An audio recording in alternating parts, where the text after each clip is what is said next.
Le 29 octobre, la Russie a procédé à des tirs d'essai de missiles terrestres, maritimes et aériens afin de simuler une frappe nucléaire massive contre l'Occident. Le président russe Vladimir Poutine a déclaré que l'utilisation d'armes nucléaires serait une mesure extrêmement exceptionnelle, mais il a menacé de recourir à une telle action contre l'Occident si les États-Unis ou leurs alliés autorisaient l'Ukraine à tirer des missiles à longue portée sur la Russie.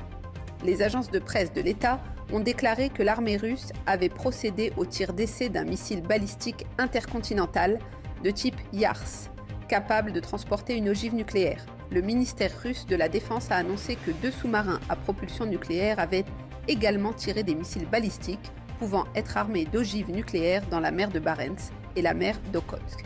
Des bombardiers stratégiques Tupolev 95, capables de transporter des armes nucléaires, se sont entraînés à des attaques de missiles de croisière à longue portée. L'anéantissement nucléaire est le problème numéro 1 de l'humanité aujourd'hui, et la menace s'accroît. La belligérance croissante de la Russie et des autres puissances nucléaires met en péril la sécurité du monde. Pour en savoir plus sur ce grave problème et sa solution ultime, veuillez lire « L'Armageddon nucléaire est à la porte ». Le Times of Israel a rapporté le 31 octobre dernier que la Russie et l'Iran travaillent à la signature d'un traité global visant à renforcer les relations entre les deux pays. Le ministre russe des Affaires étrangères, Sergueï Lavrov, a déclaré que l'accord devrait être signé d'ici la fin de l'année.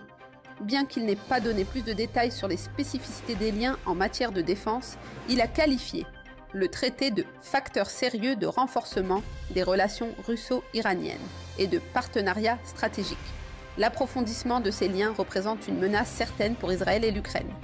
La Russie multiplie ses efforts pour étendre sa coopération avec des pays fortement opposés aux États-Unis. Ces négociations interviennent dans un contexte de sanctions américaines de plus en plus sévères à l'encontre de l'Iran et alors que la Russie renforce ses liens militaires avec la Corée du Nord, fruit d'un traité de défense global similaire que les deux pays ont signé en juin.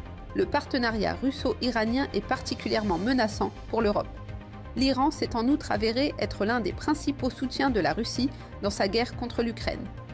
Compte tenu de la guerre que mène actuellement la Russie contre l'Ukraine, des inquiétudes quant à la fiabilité des États-Unis en tant qu'alliés et des actions de l'Iran au Moyen-Orient, il faut s'attendre à ce que l'Europe prenne bientôt des mesures décisives. Pour en savoir plus, veuillez lire notre brochure gratuite « Le roi du Sud ».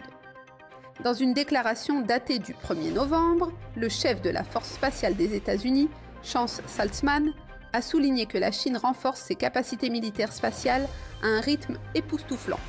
L'armée américaine dépend largement de ses satellites, bien plus que tout autre pays. Lors d'une tournée en Europe, le général Saltzman a déclaré que l'une des principales raisons pour lesquelles le président Donald Trump avait créé la force spatiale en 2019 était que la Russie et la Chine avaient développé et démontré la capacité de mener des combats dans l'espace. La Chine et la Russie ont testé des satellites et des armes terrestres capables de détruire les satellites d'autres pays. La Russie est en train de développer une arme nucléaire conçue pour l'espace. Les prophéties bibliques indiquent qu'une interruption des communications pourrait nuire gravement aux États-Unis lors de la Troisième Guerre mondiale à venir. Pour en savoir plus, veuillez lire « La Chine s'élève en tant que superpuissance ».